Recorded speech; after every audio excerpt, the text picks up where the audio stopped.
a week at. And when I go into the buildings, I really immerse myself in the building.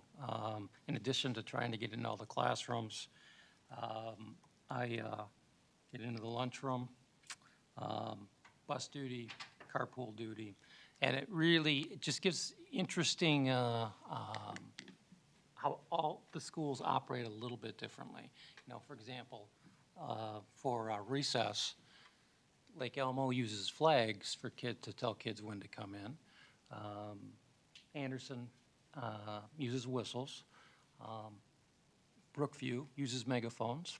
So it's just fascinating to see the different ways that they do it. The other thing that I'm seeing at Lake Elmo is, holy cow, do they need more space for parent pickup and drop-off. And so fortunately, we have a huge footprint at the new school that they're going to be able to utilize. So it's been really great. Teachers have been awesome. It's just fun to see the different things going on. And this week, when I'm in the immersion classrooms, I'm absolutely clueless. The kindergartners and first graders are way ahead of the superintendent as far as what's going on. But just seeing a lot of great things. So thank you. Thank you for doing that. I love that. The board really appreciates that. So any questions for superintendent? Okay. I do not have anything for my report tonight. So we'll move on to consent agenda. There are items A through E. Is there a motion to approve tonight's consent agenda? So Great. moved. Director Thielander, is there a second? I'll second. Great. Sarah with a second. All those in favor of approving tonight's consent agenda, raise your hand and say aye. Aye. Opposed? Motion passes. Okay, so now we're going to move on to strategic direction A. Ensure the learning process is adaptable to meet individual student needs. And we have a report here on middle school 8th grade global studies. And I think we have a few people coming up.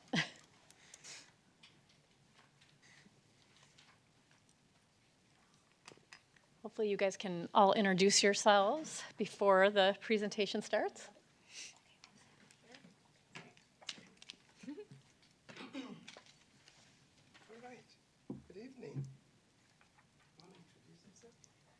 Good evening, I'm Ann Giardino, principal at Oakland Middle School. Sky Hookstra, teaching and learning supervisor over K-12 social studies and ELA. Efe Agbamu, assistant superintendent. Kristen Rowling, principal at Stillwater Middle School. Great, thank you and welcome. So we're going to be presenting an update, a needed update, if you may, or a needed addition to our 8th grade social studies course offerings. So at this time, I'm going to pass the baton to Sky. So over the past few years, my predecessor has been looking into our social studies curriculum review, and so this is set to begin with the new standards next year. One of the main subjects that came up was the reality of our grade 8 global studies piece, and so I inherited that as I took over K-12 social studies, and our goal today is really to present transparency, some clarity, and then a path forward that we'll recommend throughout the presentation. But our 2 middle school principals are going to give you most of the information. So our current reality, I'm going to call this out. I know everyone can read the slide, but I have watched online and I'm squinting. Even with the biggest cheaters I have, I can't see what's being presented. So I'm going to call it out for all of us. So the current reality right now in both middle schools, so this presentation is taking SMS and OMS, we have the same, is that 3 of the 4 core subjects are offered as year-long courses. So the top is that means English language arts, math, and science are all year long. In the 8th grade, our other core course, which is global studies, is at 1 semester.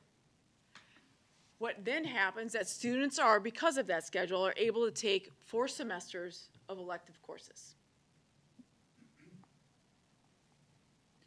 Right now, if you look at comparison of benchmarks for our grades 6 through 8 in social studies, grade 6, the number of benchmarks needed to be covered is 43.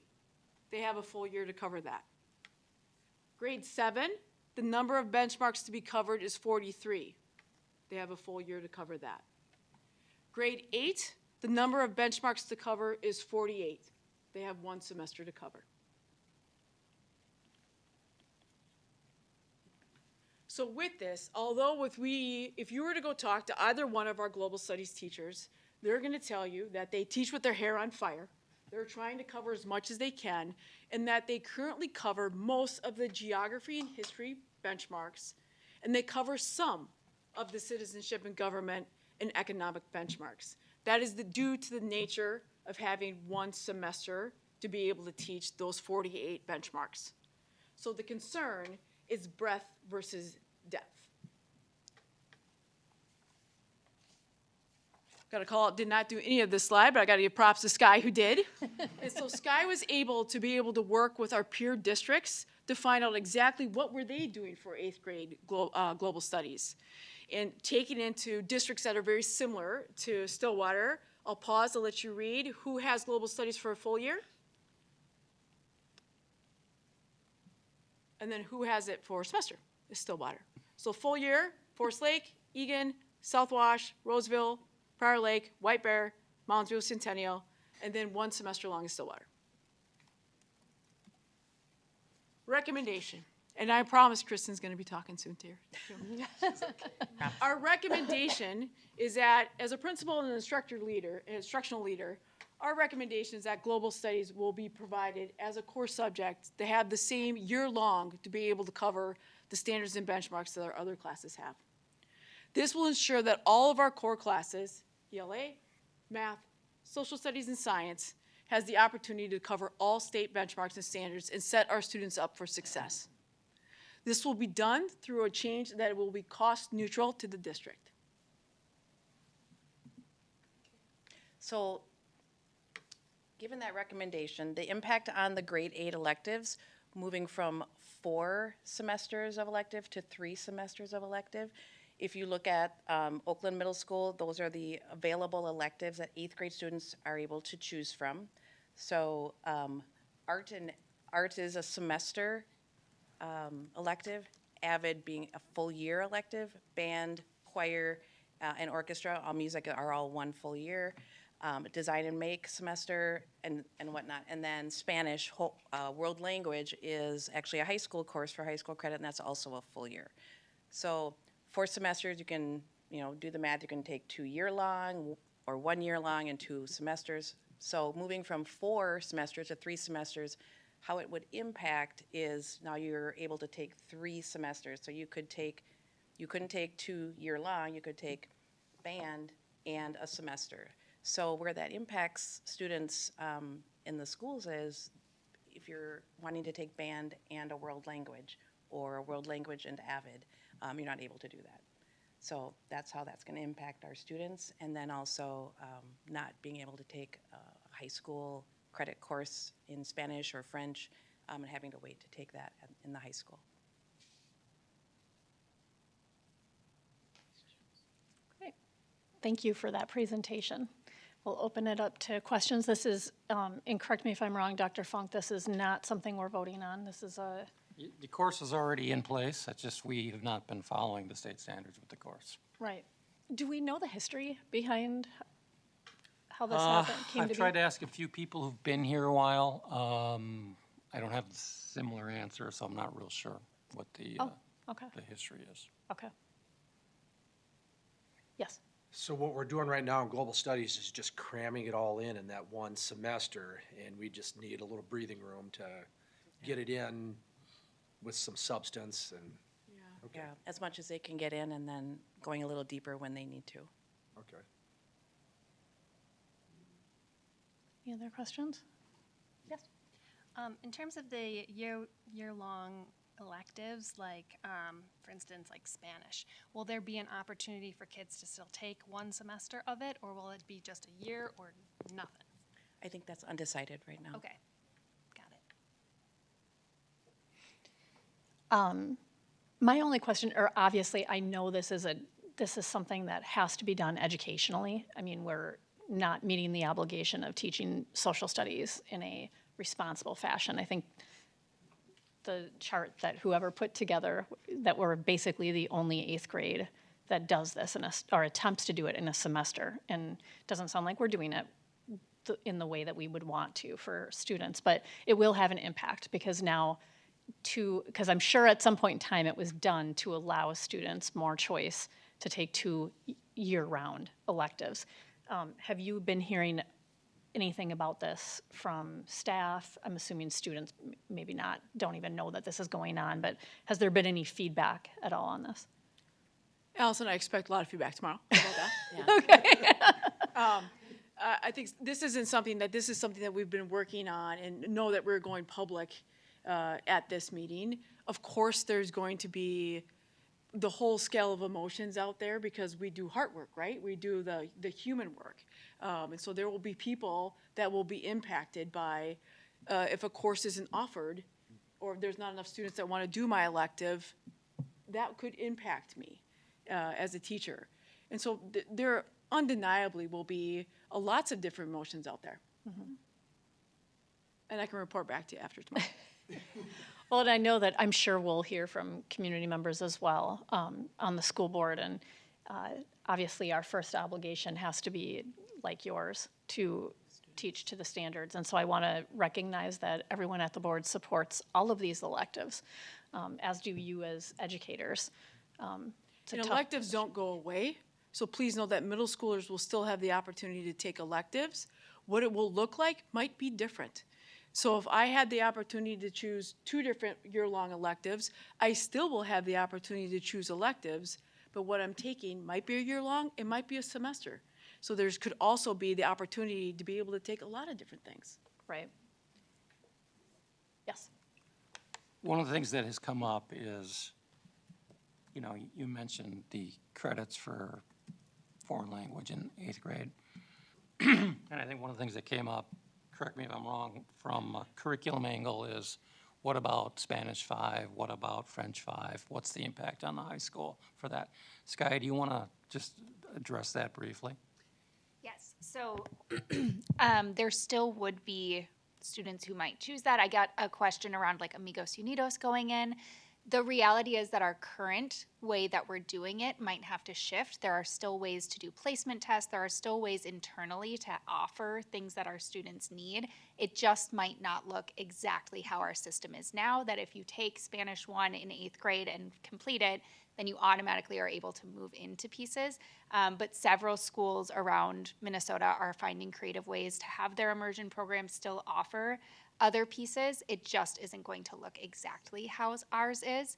And that being said, we don't know how many kids might actually still choose a year-long Spanish 1 in 8th grade. It's not that it's going away. It's just going to be a reshuffling based on registration, which is the same process that it always was. It always varies just a little bit depending on registration. But with this one, our students will have all of their standards and all core subjects first. And I also just want to note that this has nothing to do with our 8th grade teachers. They are phenomenal. They are teaching with their hair on fire to do an impossible task of fitting in a year-long course into one semester. So it isn't that like if they just taught it a little faster, they could do it. It is truly an impossible task to do that.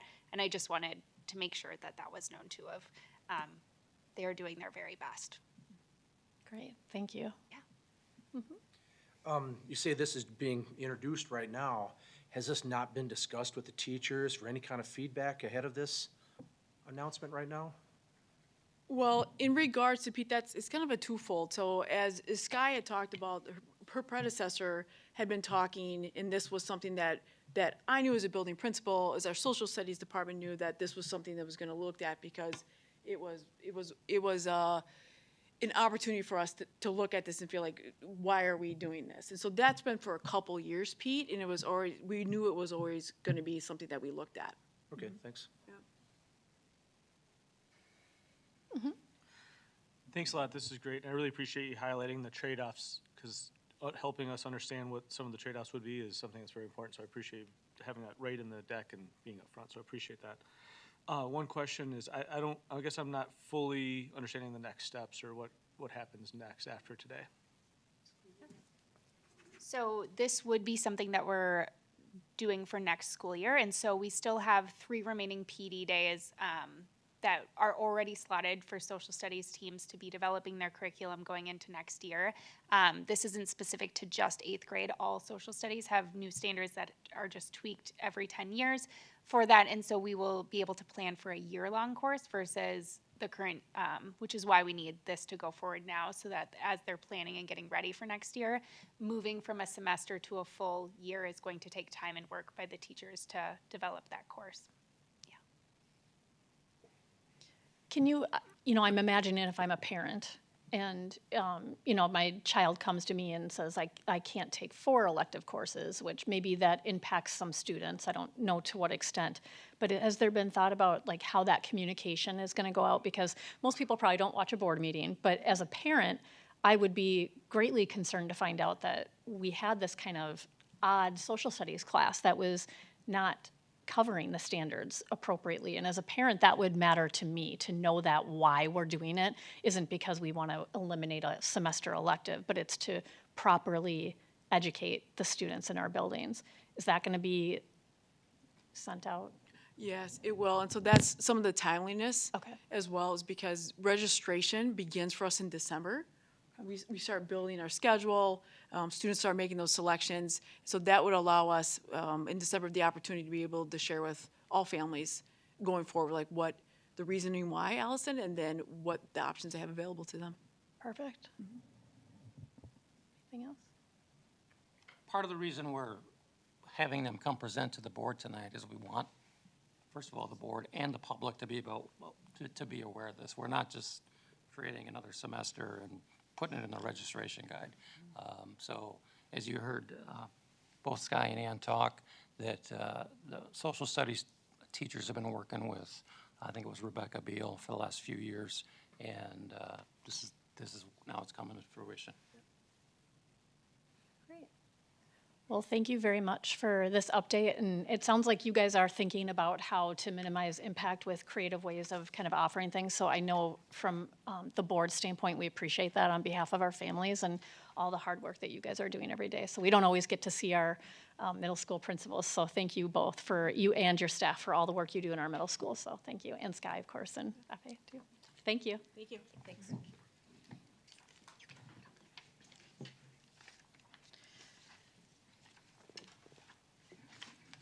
Okay.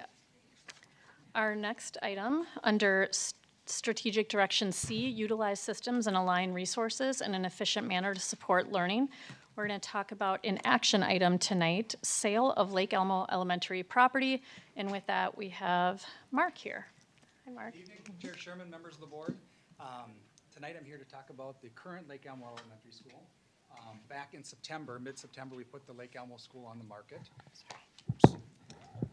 We're here to talk about the current Lake Elmo Elementary School. Back in September, we put the elementary school on the market. We had multiple people interested in it.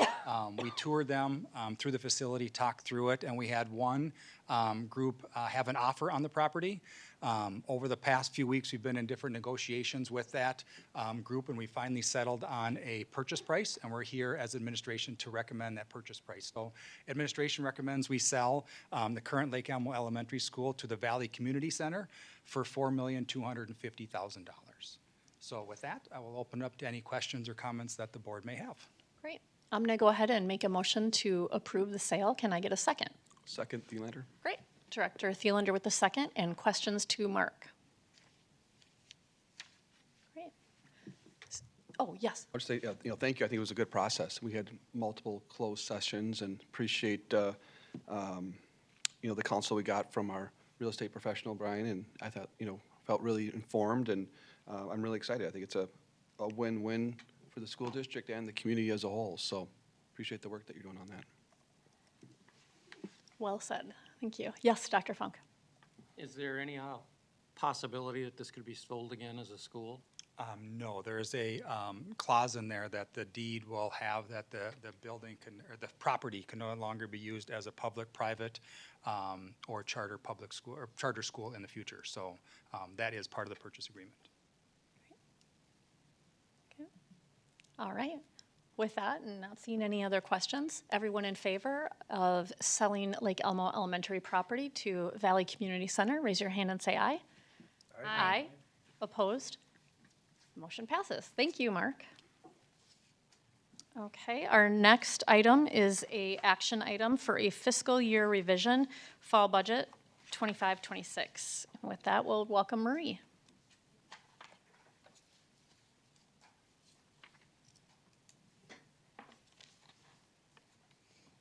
Hi, Marie.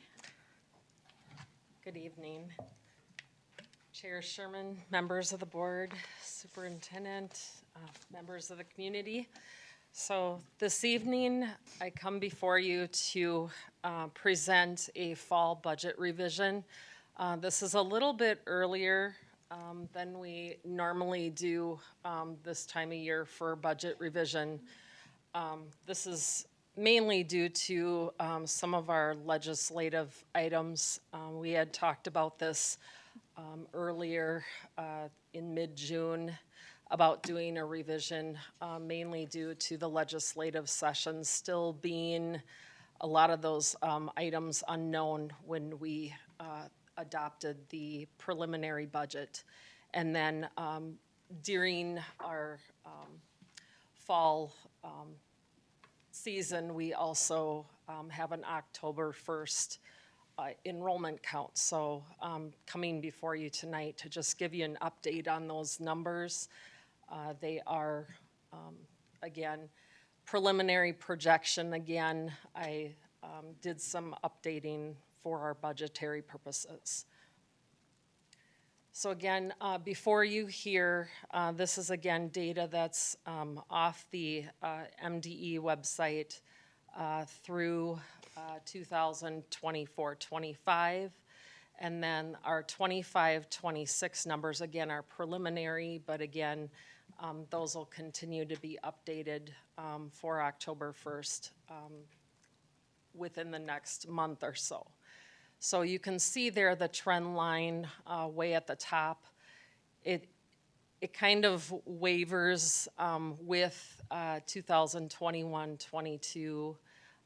You can kind of see there, it's pretty, to me, stable. I mean, we kind of go up and down a little bit between the years, but as you look at our current fiscal year, October 1 numbers, we are declining a little bit in our secondary and also in the elementary.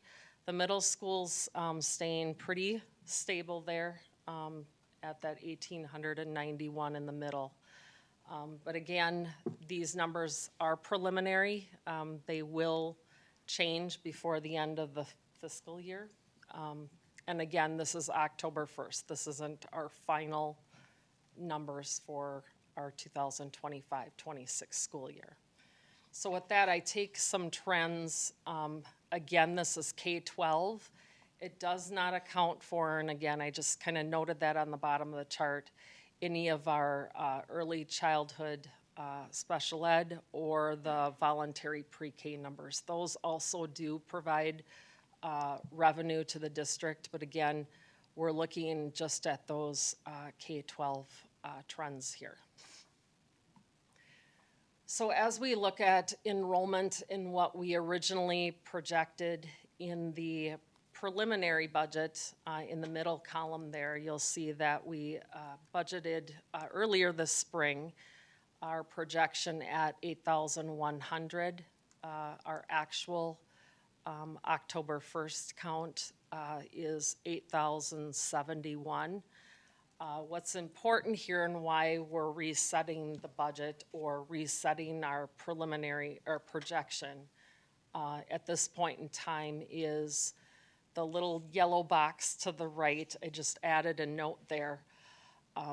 That revised budget, because secondary is fluctuating a little bit, our secondary pupil units are counted at 1.2 when you do that basic education formula for general ed. So currently our formula there is $7,481 per student. So when you're multiplying that by 1.2, that adds up pretty quickly. So we have about 29 adjusted pupil units that we're just level setting our budget right now because of where we are at with our fund balance. I just want to make sure that we're setting the lines right now and not later in our process. So you can see that our revised budget is going to be in the 8,076 projection, but it's, you can see that we're adjusting more for those secondary students. So just to recap again, some of the things we included in our legislative session already in our preliminary budget back in June. So just to recap, the legislature adjourned back on May 19th. However, that special session took place on June 9th.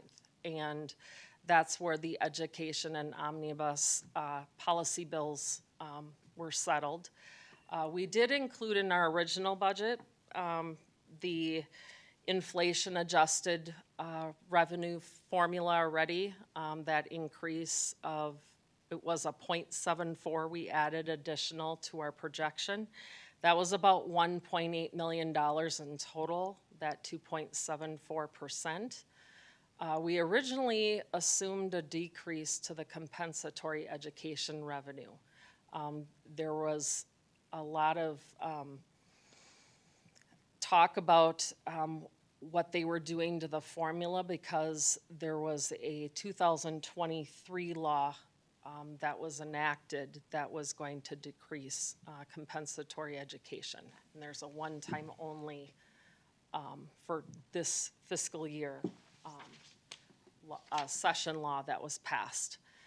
That was about $300,000 that we decreased that.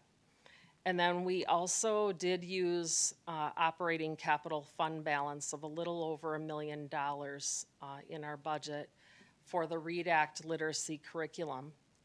That implementation was not fully funded by the state.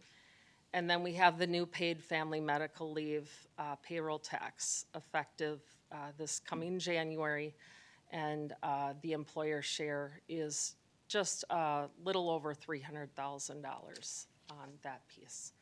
So again, I'm coming before you, that last bullet, to show you the other legislative adjustments as part of this budget revision. So some of the additional adjustments we are making this evening for your approval are adding back the compensatory revenue. They're delaying that new formula. They're actually having a committee meeting about what they're going to do in the future for compensatory funding. But for this year only, they are putting back that revenue to either the 24 or the 26 levels based on comparison. So that's $212,000 for our district. Student support personnel aid, this was a new funding a few years ago. They originally set the allocation high, but now they've decreased that down to $30 per pupil unit for this year. And it decreases, I believe it increases a little bit more in the future. So that impact is just shy of $169,000 decrease.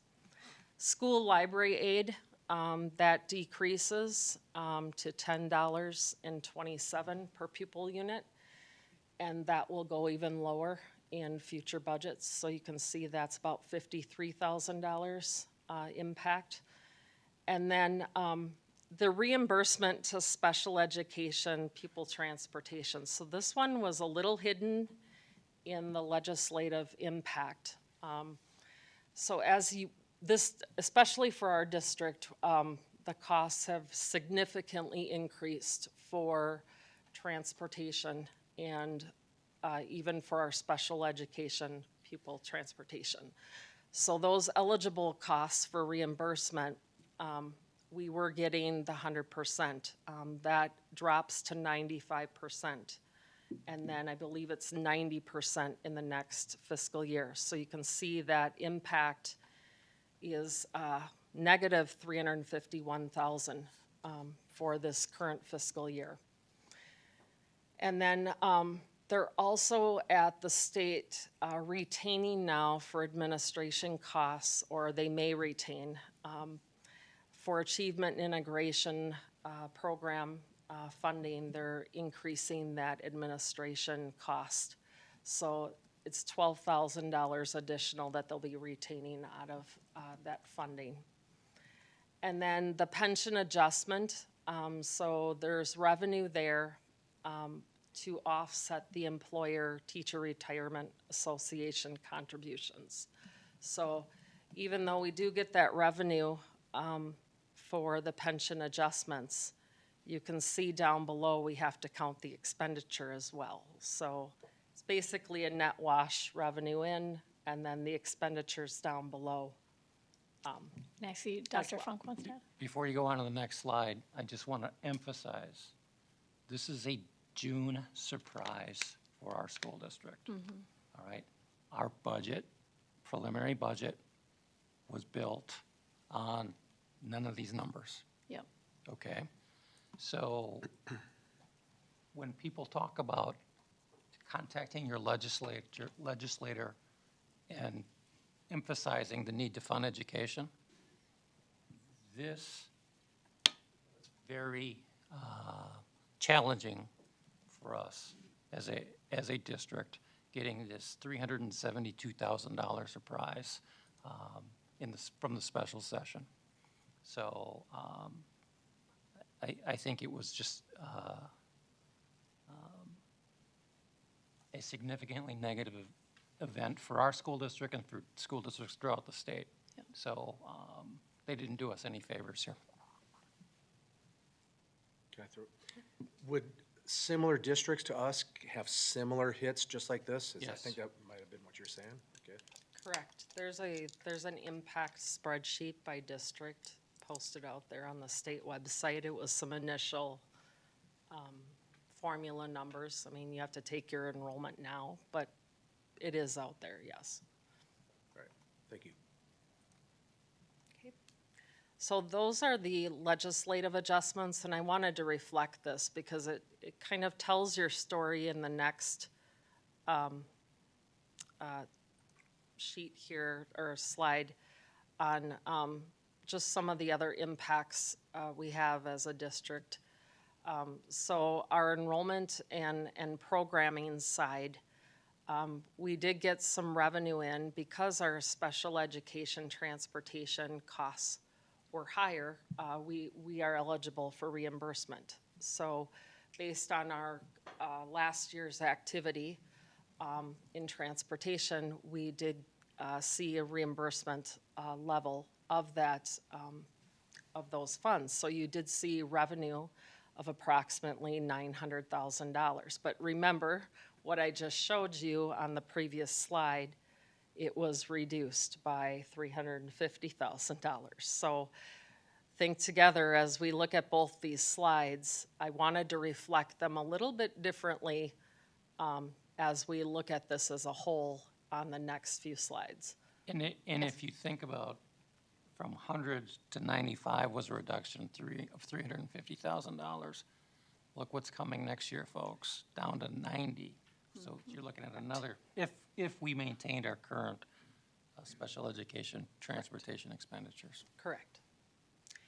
And then the next line is adjustments related to the basic formula and other categorical aid based on our enrollment projections. So that 29 pupil units that I showed you with our adjusted enrollment projection, that approximately 326,000 adjustment, that relates to the 7,481 times the 29 pupil units. But there's also other pieces in there that impacts your referendum dollars. There's other pieces of categorical funding that impacts your aid, your levy amounts, other pieces in there that you have to adjust for based on formula per pupil.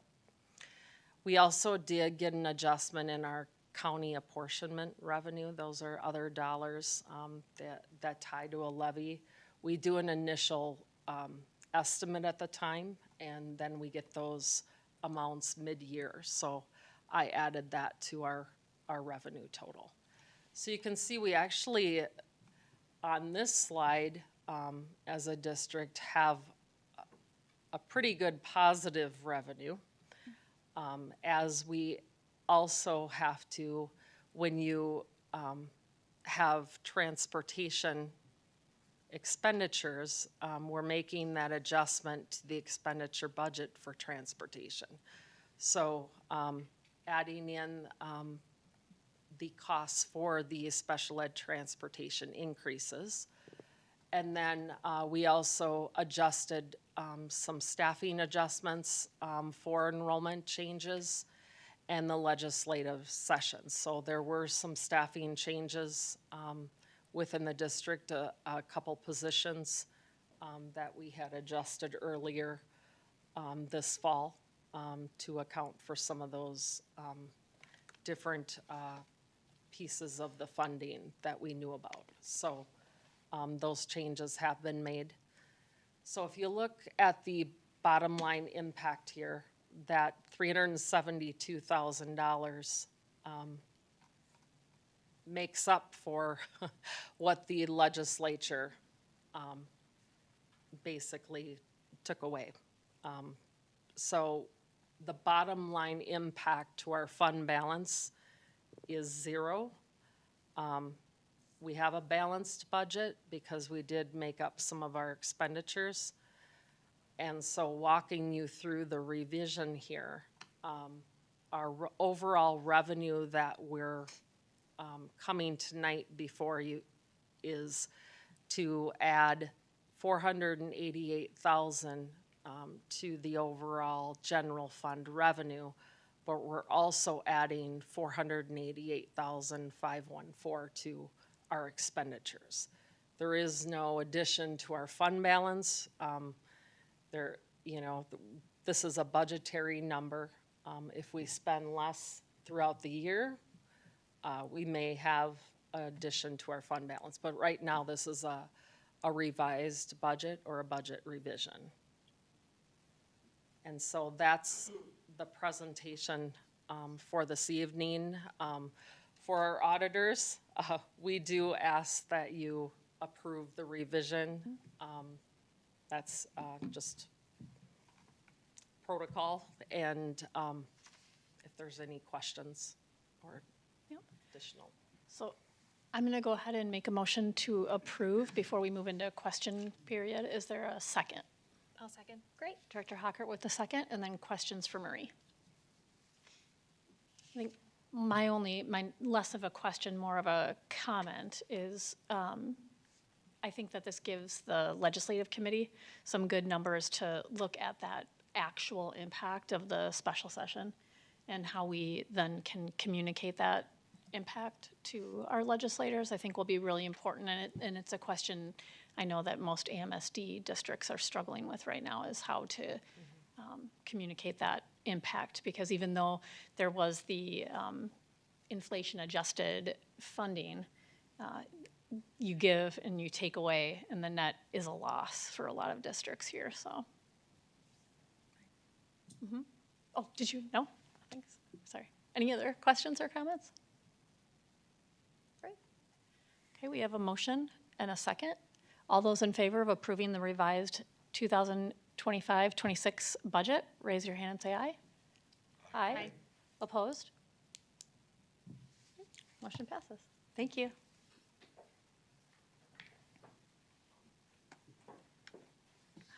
Okay. All right, we're going to move into our policy section here. And for that, we'll bring Paul up, and he can walk us through the different policies tonight. Yes, good evening, Chair Sherman and members of the board, Superintendent Funk. We have a couple policies to review this evening. And we're going to start with policy number 605, Alternative Educational Services. This would be a new policy to our district. It is a MSBA recommended policy, and it contains some statutory requirements. So it aligns us well with our statutory compliance with the passing of this. And it was reviewed by the policy committee for a first reading. So the purpose of this policy is to recognize the need for alternative educational services for some school district students. And in general, it states it is the policy of the school district that options shall be made available for some students to select educational alternatives that will enhance their opportunity to complete their educational programs. One of the statutory requirements is kind of listed under responsibility in section 3. And that's that under A, that any student who is 17 years old who seeks to withdraw from school and the student's parent or guardian must attend a meeting with the school personnel to discuss educational opportunities available to the student, including alternative educational opportunities. So that's in statute and is a requirement for students that compulsory attendance is from age 7 to 17. So those students that are above 17, we want to make sure that we counsel them and give them opportunities for alternative ways to earn their graduation with the district. And we're in a very good position with that with our wonderful ALC program here in the district. So I think that is a kind of a brief summary. Yep. If anyone has any questions or comments that they want to bring up, they certainly can now. This is just a first read, so you can also email your thoughts or comments. Did you? Yeah, I do. The alternative education, is that completely separate from a person's IEP? So these are choices that someone makes to do one or the other? Correct, correct. Be both. Yeah, students with an IEP or students with a disability would also have the availability to attend alternative programs as well. And their IEP and their needs based on that would go with them to the alternative program, and they would receive services there. But it's certainly open to all those students. All right. Yep. Okay. We'll move on to our next. This is our second reading for Policy 512, Student Publications. Yes, thank you. Yeah, so this is a second reading. This is a mandatory policy. It is a policy that we've had on our record, last amended in 1985. But the policy is aligned with MSBA recommended policy, and I think we went through the kind of a brief overview at the former board meeting. So I don't know if there's questions regarding the policy. Well, I'll just jump in. Is that okay? So we did receive one community input, Yep. And I think you had a review of that this evening. We received very similar questions about a day ago regarding that. One thing just to point out that there was a question, I believe, and that our policy deviated from the MSBA language regarding Section 3, subpart D, 1 and 3. And that's not the case. We reviewed that closely with the MSBA language, and the MSBA recommended language does use the term under obscene as taken as a whole, and that was the question that was provided and some input from the community regarding that. So just to clarify that, our policy here that we're proposing for adoption is the exact same language as the MSBA model policy in that section. And it's consistent with other policy we haven't that we've looked at recently and have on the books. Yes, the exact definition of obscene is in this policy is the exact definition that the board adopted in policy 606.5 about the library materials and how that's looked. So it's the same language that's used in that policy, so there's consistency there. Is there any deviation from MSBA as we, on our policy versus what MSBA recommends? Yes, there's one deviation, and that is found in section 4 under guidelines, under part B. As you see in part B, there's a list of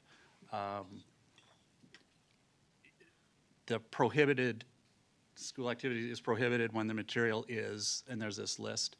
So in the MSBA, so our policy has the same 9, and then the MSBA had a 10.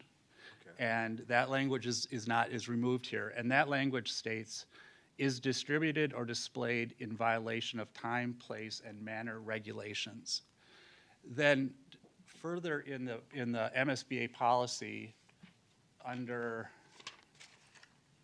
same section, subpart E, there is in the MSBA policy, there's a definition of time, place, and manner of distribution. So we had Principal Bach and our staff that teach the publication and our journalism courses, and they felt that the definition and defining time, place, and manner wasn't needed, and wasn't consistent with our current practice. What it does is it limits when publications can be provided to students. For example, in that section, it mentions like time. It says distribution shall be limited to the hours before the school day begins, during lunch hour, and after school is dismissed. Well, in the journalism program, they actually provide opportunities between classes for students to receive the publications.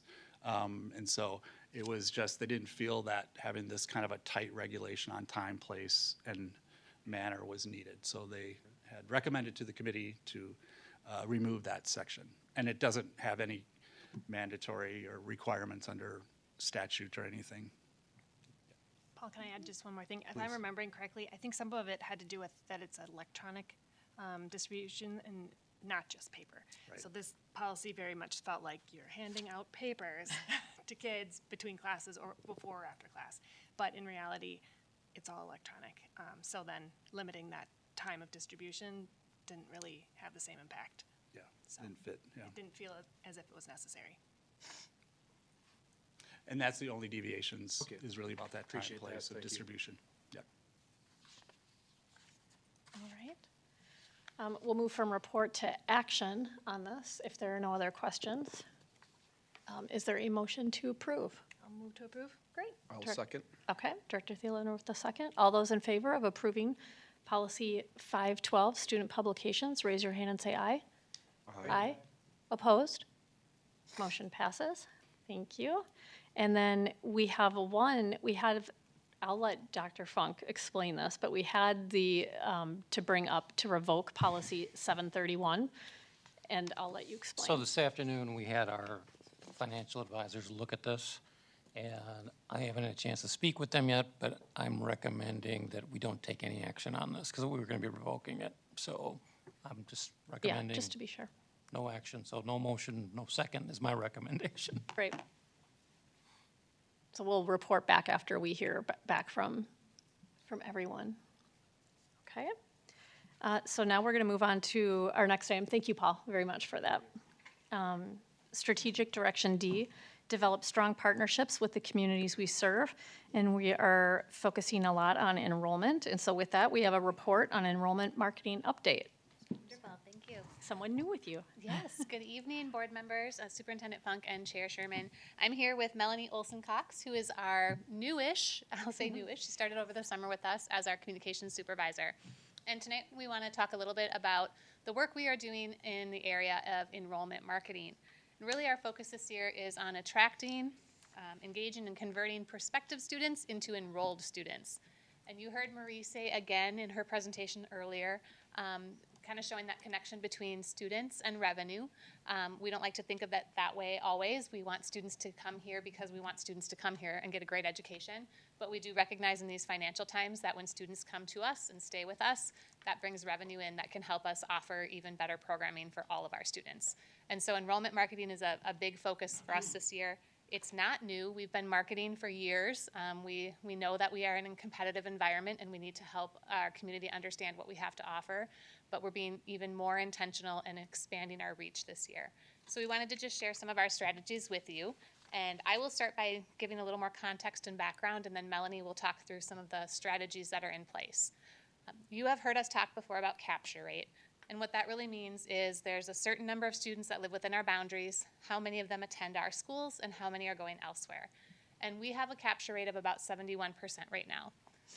The average in the state is between 70 and 80.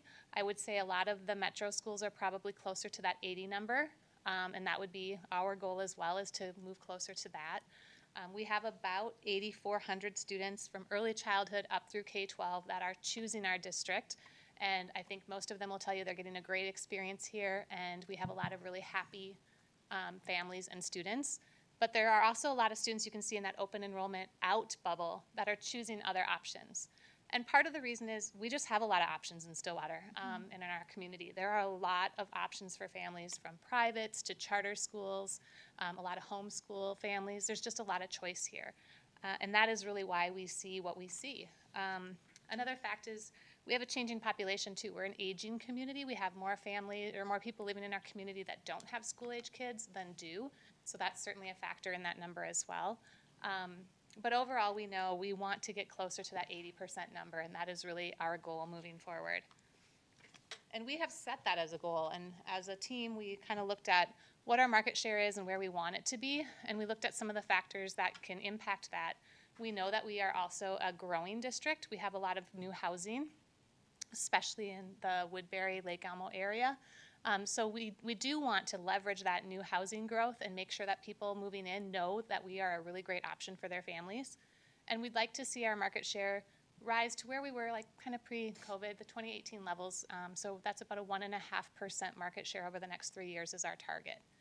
And we will do that through a variety of ways. I kind of highlighted it here that we want to grow, obviously, by helping attract new families. As people are moving into our community, we want them to know what makes Stillwater special and why they should be part of the Stillwater area schools. We want to start to reclaim that market share. We also want to make sure that we're engaging with the families who are here, that we're providing them with the things that they need, we're making them feel connected and welcome and valued, that they're having a good experience. Because we know word of mouth is the strongest advertising there is. If people are having a good experience, they will tell their friends and neighbors, and hopefully they will want to be here as well. And finally, we want to educate our entire community on what we're doing here. What are the strengths of Stillwater School? What are the programs that we have to offer? And what are the initiatives that we are putting in place to make our schools even better for our students? So those are kind of our overall goals and strategies.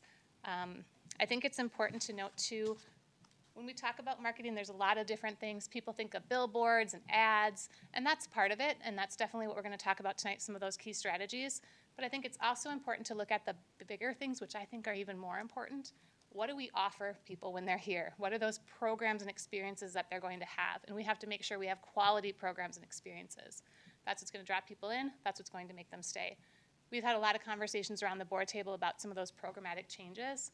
And I personally am very excited because I think we are in a place where we can really leverage and capitalize on some of those changes, especially at the high school level. We've had a lot of conversations about how pathways and online learning and the AA degree and some of these different experiences are really attractive and I think are going to draw people in or help people stay here.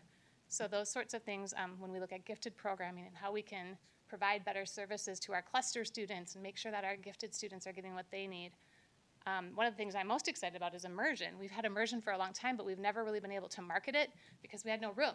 There was no space for more students. So now as we move to a new building, we have room to welcome even more families into our immersion program. So it's really a great time to be a pony, and there's a lot of great opportunities for families as they are looking at school choices. Some of the other things we're doing internally that I think are important to note is you've heard a little bit about the Welcome Center. That's really a concept of how can we provide support to families as they're coming into the district? How can we make sure that there's a language barrier, somebody who can welcome them and speak in their own language and help them figure out how to enroll and what is Power School and where do I go for this information? So the Welcome Center has been a great addition. This past summer, we worked intentionally to have our engagement specialists available to work with families with a language barrier and help them navigate the system. We have like a school nurse that's available to help families if they have health needs or if they need to be screened for things. So a lot of just intentional touch points over the summer when we don't have all of our staff here to make sure that they're still getting what they need. And then that Welcome Center is kind of available all year with Carla Edwards as our new coordinator. She's really focusing on that experience and making sure we're providing good service to families as they come into the system. Customer service is just another thing we're talking about too. Again, as I said, that experience that people are having in the district is so important. So we want to make sure that people know who to go to for help, that we're responding in a timely manner, that we're really providing what they need as they're in our system. And finally, I'll just give you an example from enrollment processes. One of the things we noticed is when you enroll in our schools, it's a process. There's a lot of questions you have to answer. There's a lot of forms to fill out. And just one simple thing, as we were looking at immersion programming, we had a separate form you had to fill out to apply for immersion, and then you had to go in and go through the whole enrollment process. And a lot of the questions were the same. We're like, why do we have to go over here to fill out this form and then here to do this? So we streamlined that this year. So it's one place. You just go to the enrollment form, you choose Spanish immersion as your first choice. There's maybe 1 or 2 extra questions you have to answer, but it's all in one spot. You don't have to go 2 things. Those are simple little changes that I think are going to make a big difference in just making it easier for people to come here. And so we're constantly looking at what we can do to just streamline processes. So those are some of the bigger strategies, and then we'll talk a little bit more about some of the more typical marketing like direct mail and digital ads and social media, some of those things that we're doing as well, which are kind of the fun things too, right? So I'll turn it over to Melanie. Good to be with you. A moment for the cute babies here. This is an effort that we do when there's new babies born in the county. We send them these bibs, and this is not a new effort, but an ongoing one, and aren't these little ones so cute. We know that when we connect with our earliest learners, it's a great way to engage our new families, and it's just a really special time in their lives. So working with them to kind of get them excited about being a future pony is what this one is all about. Sort of sets the stage for the future. We are in go mode for kindergarten, what I like to call that. So kindergarten enrollment for 26-27 is happening now. Tell everyone you know, and we're doing the same thing. The exciting things that you should know about kindergarten enrollment, we have upcoming parent meetings and tours. So each of our schools have all of that information customized for their school on their pages. They can sign up to go to school tours or information. We're putting together exciting programming for people to see about the new schools, and it's all kind of tailored to them. So all that's happening. We also mailed out packets for people that had really extensive information, all the way from what's happening with the potential boundary changes to what they need to do step by step.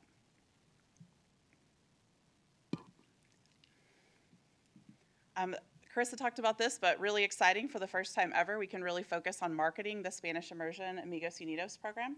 And that's been really fun to do. So we have kindergarten-specific outreach to target families outside of the boundaries. We've really, the specifics of that are that we've gone to, have to look, because remember, I'm new from Missouri, so some of the actual details about where we've reached out to, but we've done some targeting to kind of outreach those people that maybe aren't attending right now or that are outside of our boundaries.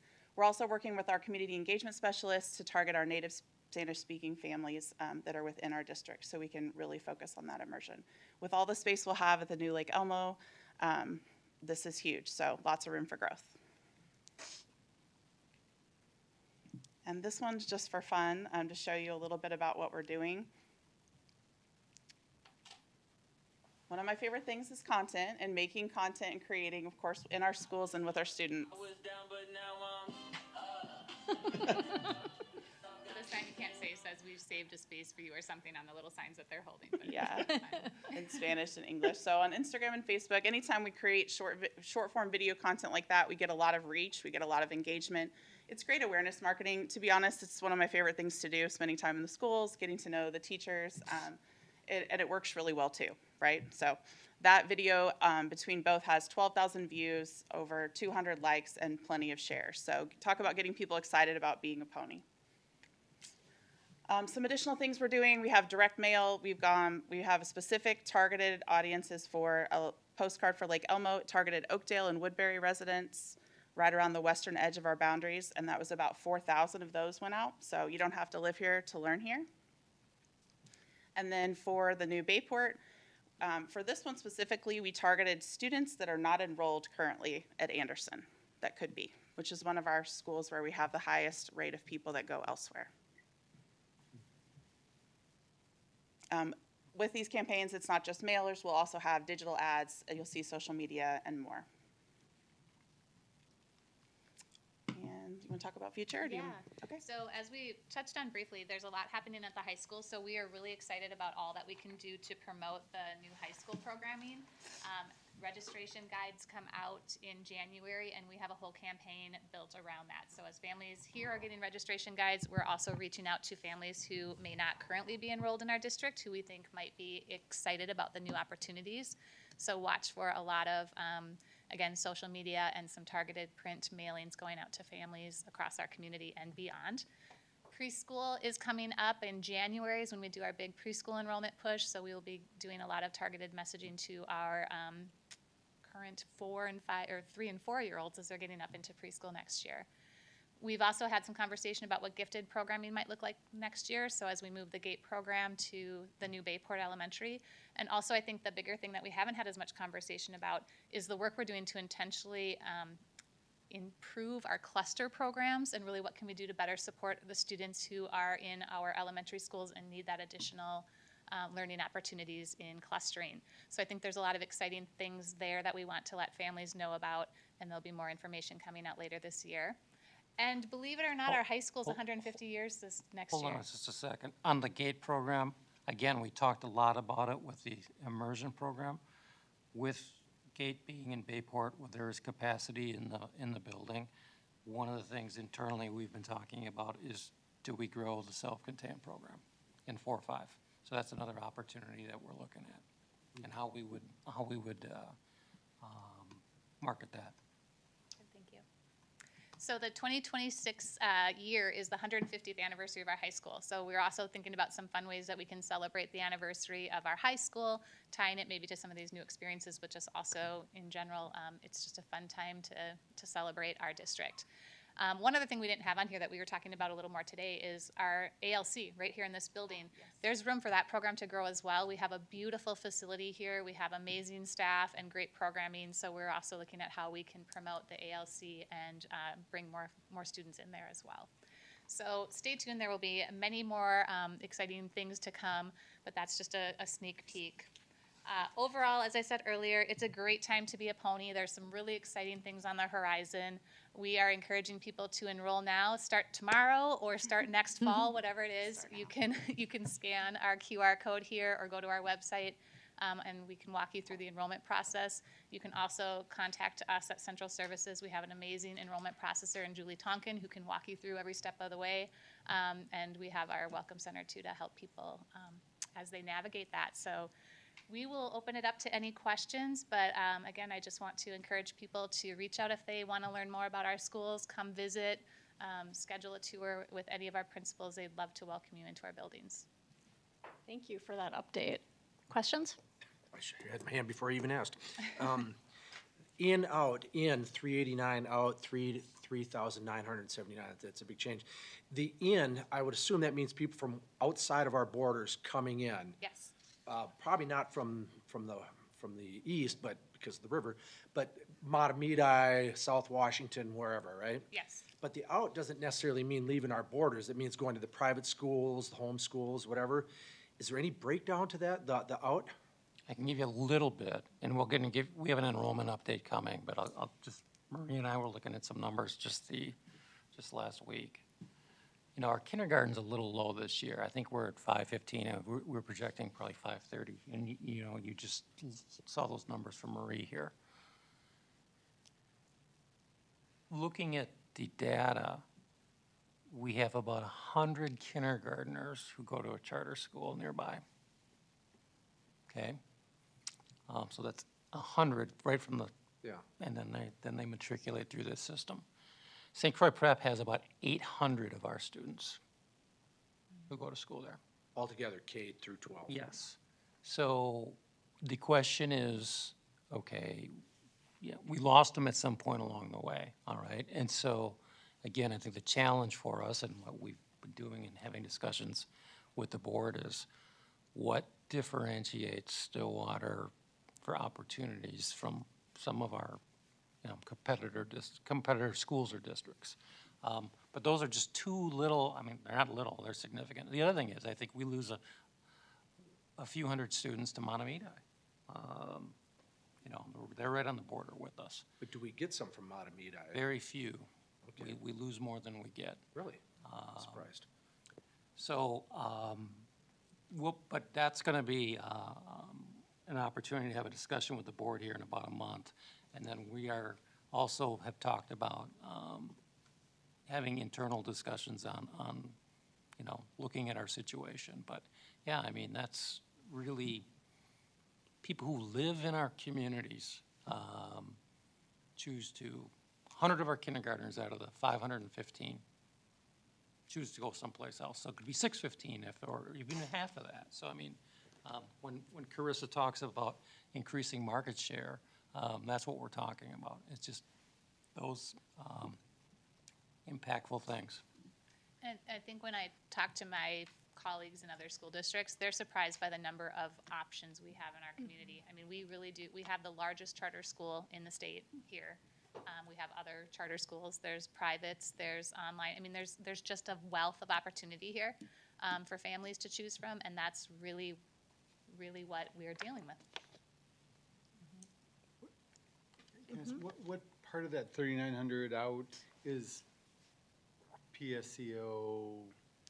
That's a portion of it. When I was looking at the numbers, I mean, as Dr. Funk said, charters are probably the biggest number, and then I would say online is one of the bigger ones when you think about where people are going. So charters, online, there's a good number, almost 400 that are homeschooling. So we can break those down a little bit more, but yes, that's definitely in there. Yes, Dr. Parker. Can you talk about the efforts that you have done or that you have coming up for learning about why people are coming in and why people are making other choices to choose other solutions? Mm-hmm. I mean, I think that's one of the things, we've done some studies in the past, and I would say we've done probably in my time here about 3 formal studies where we've spent quite a lot of money to have an outside consultant come in. And basically what we've heard every time is that choice piece, right? Like, this is a community that values choice. There's a lot of choice here.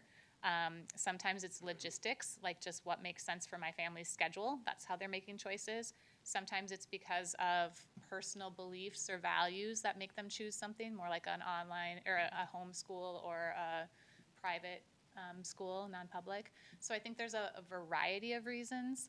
I wouldn't say there's like one clear cut, that's the answer, if only we could fix that. People make choices for a lot of very different reasons. We could certainly do another large study like that. I don't know that I would want to necessarily spend money at this time. I think we can do anecdotally getting feedback. We've talked about the need to re-up our exit survey process. We've done that in the past and then kind of got away from it for a while just because of resources, but I think we could put some more attention in trying to learn from families as they're leaving. Also to do some entrance survey too, like why did you choose us? Those are some simple things we could even ask on an enrollment form. So there's definitely some things we could do internally to get some of that information versus paying, you know, $20,000, $30,000 for an external study again at this point that I don't think is going to get us anything really, really valuable. Thank you. Mm-hmm. Any other questions? I'll share one thing. This might be too much into the weeds, but I'm going to do it anyway. So I go to a lot of our events, our band concerts, volleyball, whatever, and you know we put nice stuff together, nice brochures, and lots of information. Last Friday, I went to a play at White Bear Lake High School in their new nice facility, and anyway, nice program just like we do. But on the back, the whole thing is be a bear.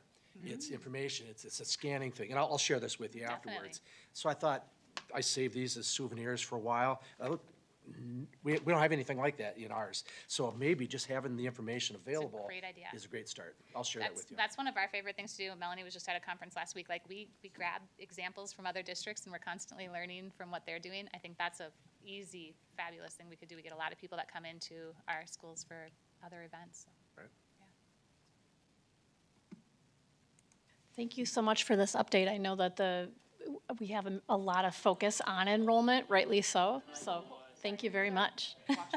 Yeah, and on a festive note. Thank you very much. Thank you.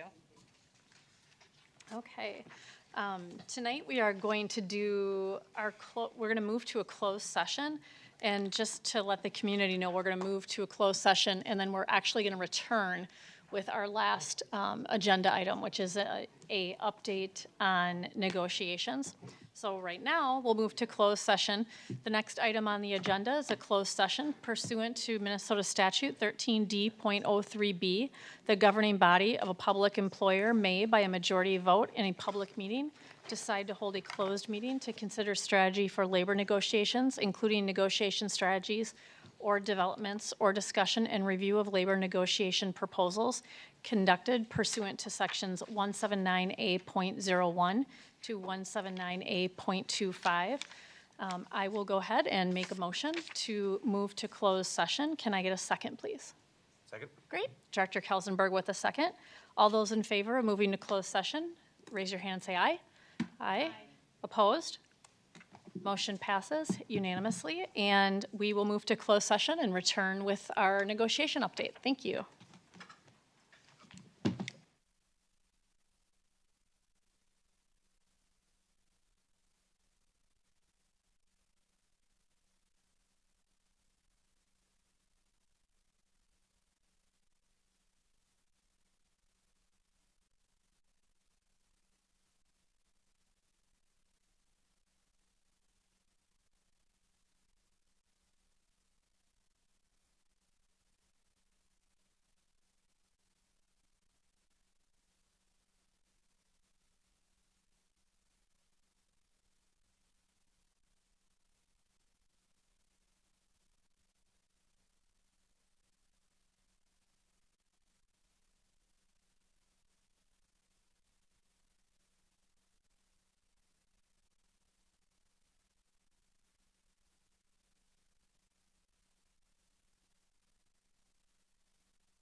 All right, we are convened back in open session, and our next agenda item is a negotiations update, and so welcome Chris and Marie for that. All right. Good evening, board members, Dr. Funk. So we are bringing to you a presentation just on negotiations. This is the agreements that have expired June 30th of 2025. So if you can change the slide, there we go. So you can see these across the top are all of the agreements that expired June of 2025, and down the side are some topics for negotiations this year. You can see that the ones in blue are all settled, and so you can see the percentage increases to the wage schedules, and then the changes to the insurance language, and the sunsetting of the short-term disability benefits. So the other groups we are still in process with. Some of the discussion around negotiations has been really centered on the Minnesota Paid Leave Program that's starting up in January. And how does that fit in with benefits that we already have had in the district? The MPL program is a much broader benefit. So more and more of our staff will be able to take advantage of it where they maybe would not have been able to do that before. So for a personal medical reason, to care for a family member, to take bonding leave, to welcome a child into your home, for safety leave, and then also if a member of your family is in the military or deployed. And then the leave is about 12 weeks. It can be up to 20 depending on what the situation is. So in the past, that's not exactly under the STD plan that the district has now. It's only for personal medical concerns. So last year in 24-25, the district paid $270,000 in claims. The short-term disability program is self-insured for us, and so there's no carrier, and these funds are taken directly out of the general fund to pay employees for their wages. We've asked all the groups that have settled to sunset that district-provided short-term disability benefit because we are going to be paying, over $300,000 a year to Minnesota Paid Leave to run that program and to maintain the current short-term disability benefit. If it's $200,000 a year, it's not feasible for us to continue both programs. And then just the last bullet there, with our district fund balance at 1%, the offers and settlements that we have settled already have been within the board parameters. So that's what I have for you. Does anyone have any questions regarding the negotiations update? On the floor? No questions. Thank you so much for your ongoing work. I know it's a lot of behind-the-scenes work to get this done and to keep this moving along. So thank you to everyone involved. So appreciate it. Great. Thank you. All right. And with that, we're adjourned.